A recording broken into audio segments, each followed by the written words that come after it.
आज हम देखते हैं जैन धर्म के बारे में तथा वर्तमान महावीर के तमाम उपदेश तथा उनके सिद्धांत के बारे में देखते हैं। तो आइए सबसे पहले देखते हैं जैन। जैन का क्या अर्थ होता है? जैन जीन से बना है। जीन का क्या अर्थ होता है? जीन का अर्थ होता है विजेता। किस चीज पर विजेता? तो मन पे, वाणी पे और काया पे। जब हम विजय पालेंगे तो बन जाएंगे जीन। जीन मतलब विजेता, अर्थात जैन बन गए। इस प्रकार से जैन धर्म के बारे में देखेंगे। तो इसमें टोटल 24 तीर्थंकर हुए। तो जो पहला तीर्थंकर थे उसका नाम था ऋषभदेव, और जो 22वें तीर्थंकर थे वो अरिस्टिनेमी, और 23वें तीर्थंकर कौन थे? पार्श्वनाथ थे। पार्श्वनाथ कौन थे? वो काशी के इक्ष्वाकु वंश जो अश्वसेन के पुत्र थे, और इन्होंने 4 महाव्रत के बारे में बताया। कौन कौन? सत्य, अहिंसा, अस्तेय, अपरिग्रह। सत्य, अहिंसा मतलब वायलेंस नहीं करना, अस्तेय मतलब चोरी नहीं करना, अपरिग्रह मतलब धन का संचय नहीं करना, धन इकट्ठा नहीं करना। तो ये 4 महाव्रत के बारे में आपको पार्श्वनाथ ने बताया। और इनकी जो मृत्यु हुई, निर्वाण हुआ, निर्वाण, वो आपको समेत पर्वत जो झारखंड के गिरिडीह जिला में अवस्थित है। अब 24वें तीर्थंकर जो महावीर स्वामी है उसके बारे में देखते हैं। तो महावीर स्वामी का जो जन्म है वो आपको कुंडग्राम, वैशाली के कुंडग्राम में 540 ईसा पूर्व में हुए। उनके पिताजी जो थे सिद्धार्थ थे, जो वज्जित संघ के ज्ञात्रिक कुल के प्रधान थे। उनकी माता त्रिशला जो कि आपको चेटक की बहन यानी लिच्छवी राजकुमारी चेटक की बहन थी, उनकी माँ त्रिशला। पत्नी जो है यशोदा कुंडीय गोत्र की कन्या थी, और इसी से जो उत्पन्न बच्चे थे वो प्रियदर्शनी, जिसको अनुजा प्रियदर्शनी कहा जाता है, जिसकी शादी जमाली के साथ हुआ था। और यही जमाली जो है आपको वर्धमान महावीर के पहला शिष्य बने थे। और पहली बार जब बगावत भी हुआ था तो इन्होंने सबसे पहली बार बगावत किया था। आपको किसने? आपको जमाली ने। अब वर्धमान महावीर जो है आपको इन्होंने क्या किए? 30 वर्ष की अवस्था में इन्होंने गृह को त्याग किए। जिस समय उन्होंने गृह को त्याग किए तो अपने बड़े भाई नंदीवर्धन से उन्होंने आज्ञा की प्राप्ति किया कि भाई अब हम जा रहे हैं तपस्या करने, ज्ञान की प्राप्ति की खोज में, और उन्होंने उनसे आज्ञा लेकर गृह त्याग किए। तत्पश्चात 42 वर्ष की अवस्था में उसके जिम्बिक गांव के निकट रिजुपालिका नदी के तट पर इनको ज्ञान की प्राप्ति हुआ। और ज्ञान की प्राप्ति करने के बाद इन्होंने, जब ज्ञान की प्राप्ति हुआ तो विभिन्न सारे उपदेश दिए, और उपदेश देने के बाद अंततः इनके निर्वाण की प्राप्ति हुआ, यानी मृत्यु हुआ कहाँ? 468 ईसा पूर्व में मल्ल राजा सृष्टिपाल के यहाँ इनका निधन होता है, जो पावापुरी में, पावापुरी। तो इस प्रकार से हम देखेंगे वर्धमान महावीर के उपदेश के बारे में देखेंगे, उनके तमाम गतिविधियों के बारे में हम अध्ययन करेंगे। तो आइए देखते हैं। सबसे पहले है वर्धमान महावीर जो है उनका उपदेश में उन्होंने क्या किया? ये जो 4 महाव्रत था उसमें एक और महाव्रत जोड़ते हैं। इस प्रकार से 5 महाव्रत जो है आपको उसमें जोड़ता है। सत्य, अहिंसा, अस्तेय, अपरिग्रह, ब्रह्मचर्य। सत्य, अहिंसा, अस्तेय का मतलब होता है चोरी नहीं करना, अपरिग्रह धन इकट्ठा नहीं करना या धन संचय नहीं करना का सिद्धांत देते हैं। ब्रह्मचर्य इंद्रियों पर नियंत्रण की बात आपको वर्धमान महावीर कहते हैं, और वो अपने अनुयायियों को कहते हैं कि इस 5 महाव्रत का पालन करना होगा। इसके लिए उन्होंने 2 भागों में बांटा अपने अनुयायियों को। पहला भाग जो भिक्षुक भिक्षुणी था, कहा कि आपको कठोर पालन करना होगा 5 महाव्रत को, और दूसरा जो थे श्रावक और श्राविका, उन्होंने कहा कि आप गृहस्थ जीवन में रहते हुए 5 महाव्रत का पालन कीजिए। इसके बाद उन्होंने कहा कि इस समस्त दुखों का कारण है क्या है? उद्गल यानी भौतिक शरीर। यही जो भौतिक शरीर है ये क्या किए? हमारी पवित्र आत्मा को आपको बांध के रखा है, जिसके कारण हमारे पवित्र आत्मा बंधे रहा है, और हमें क्या हुआ?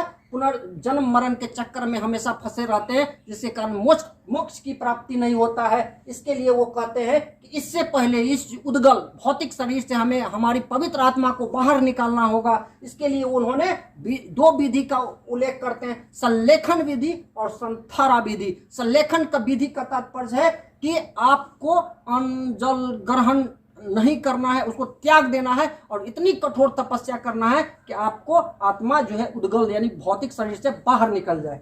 संथारा पर्ता का मतलब होता है कि एकांत जगह पे आप बैठ जाइए, और एकांत जगह पर बैठ के आप क्या कीजिए? अन्न को एकदम त्याग दीजिए और एकांत रूप से कठोर तपस्या कीजिए, तब जाके आपको क्या कहते हैं? भौतिक उद्गल शरीर से आपकी आत्मा, पवित्र आत्मा बाहर निकल जाएगा। इस प्रकार से आप मोक्ष की प्राप्ति करेंगे। उन्होंने वर्धमान महावीर ने उन्होंने कर्म फल के सिद्धांत दिया। उन्होंने कहा कि हमारे जो कर्मफल यानी पुनर्जन्म का एक ये भी कर्म है कर्मफल, और इसके लिए वो कहते हैं कि हमारी आत्मा में जो कर्मफल संचित होते हैं, पहले से जो संचित होते हैं उसको सरमरा करते हैं, उसको आपको क्या कहते हैं, अब जो आने वाला है संचित है उसको रोकना है, आने नहीं देना है। निर्जरा, जो चीज पहले से संचित है उसको बाहर करना है, तो उसको निर्जना के सरमरा और निर्जरा के माध्यम से आपको क्या करेंगे, जो कर्मफल संचित है उसको एक अंदर नहीं आने देंगे और दूसरा अंदर है उसको बाहर करेंगे। इस प्रकार का उन्होंने सिद्धांत दिए। और इन्होंने कहा कि ये जो हमारी संसार है ये क्या है, शाश्वत है, अविनाशकारी है, इसका विनाश कोई नहीं कर सकता है, क्योंकि ये 6 द्रव्यों से मिलकर बना है। वो 6 द्रव्य कौन है, तो कहा जीव, आत्मा और उद्गल यानी भौतिक शरीर, धर्म, अधर्म, आकाश और काल, इस 6 द्रव्यों से ये संसार का निर्माण है, जिसके कारण यह अविनाशकारी है। उन्होंने कहा कि संसार का उत्थान और पतन अवश्यंभावी है, इसके लिए उत्थान का जो प्रक्रिया है वो उत्सर्पिणी कहलाता है, जबकि पतन की प्रक्रिया को अवसर्पिणी कहते हैं। इसी प्रकार से वो कहते हैं कि हिंसा नहीं करना है, क्योंकि हिंसा के संदर्भ में बहुत सारे सिद्धांत देते हैं। कहते हैं अपने अनुयायियों को कि जब आप रास्ते में जाते हैं तो आपको झाड़ू लेके जाना है, दीपक लेके जाना है, ताकि किसी जीव की हत्या न हो जाए। इस प्रकार से वो कई सिद्धांत देते हैं हिंसा के संदर्भ में। वो संसार के विषय में कुछ भी नहीं कहते, हालांकि किसी घटना को 7 तरीकों से उन्होंने बतलाते हैं। वो किसी घटना को 7 तरीकों से बतलाएं, इसको वो कहते हैं सप्तभंगी, स्यादवाद, अनेकांतवाद, अनेकांतवाद, संशयवाद, इसी को वो कहते हैं सप्तभंगी, संशय, स्यादवाद, संशयवाद, अनेकांतवाद। यानी वो संसार के विषय में कुछ भी कहना नहीं चाहते हैं, और उसके संदर्भ में उन्होंने क्या किए, किसी भी घटना को 7 तरीके से बतलाया, जो ये कहलाता है। इस प्रकार से उन्होंने जो है वर्धमान महावीर ने 5 प्रकार के ज्ञान की बात करते हैं। उन्होंने अपने अनुयायियों को 5 प्रकार के ज्ञान देते हैं और उसके तौर तरीके बताए। मति, श्रुति, अवधि, मनः, पर्याय, केवली। मति का मतलब होता है कि दूसरे के अपने, मति मतलब ज्ञान प्राप्ति, अपने आप जो ज्ञान की प्राप्ति होता है उसे मति कहते हैं। श्रुति मतलब सुन के, जैन जो तीर्थंकर थे या उपदेशक थे उनकी बातों को सुन के जो ज्ञान की प्राप्ति होता है उसे हम श्रुति कहते हैं। अवधि मतलब दिव्य ज्ञान की प्राप्ति होना, वो उसे अवधि कहते हैं। मनः पर्याय, दूसरे की बातों की, मन की बातों को जो हम समझ लेते हैं उसे हम मनः पर्याय कहते हैं। केवलिन का जो ज्ञान होता है सिर्फ उपदेशक को मिलता है, जो आपको जैन धर्म के जो तीर्थंकर है उन्हीं के द्वारा, जो उपदेशक होते हैं, जो उपदेश देते थे, उन्हीं को प्राप्त होता है केवलिन की ज्ञान। इसके अलावा उन्होंने कहते हैं कि वो इस सारे चीजों को प्रचार प्रसार करने के लिए एक गण होगा, संगठन होगा, और उसके प्रधान गंधर्व कहलाएंगे। कुल 11 गंधर्व की चर्चा मिलती है। जो अंतिम जीवित गंधर्व उसके समय में थे सुधर्मन अंतिम जीवित गंधर्व था।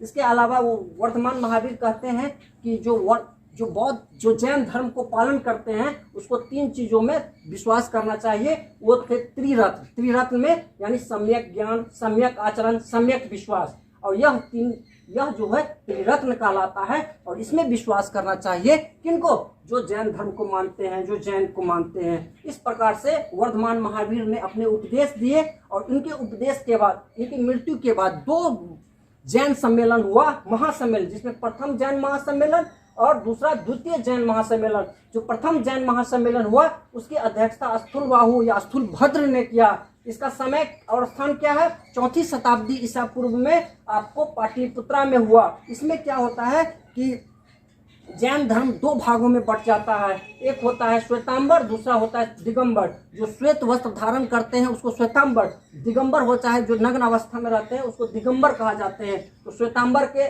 प्रवर्तक कौन थे, स्थूलबाहु, जबकि दिगंबर के भद्रबाहु। इसी समय जो है श्वेतांबर ने एक ग्रंथ की रचना किया जिसको कहते हैं 12 अंक, और दिगंबर ने 14 पूर्वा ग्रंथ की रचना किया इसी समय, जो प्राकृत भाषा में है। हालांकि भद्रबाहु ने कल्पसूत्र नामक ग्रंथ की रचना की जो संस्कृत में है।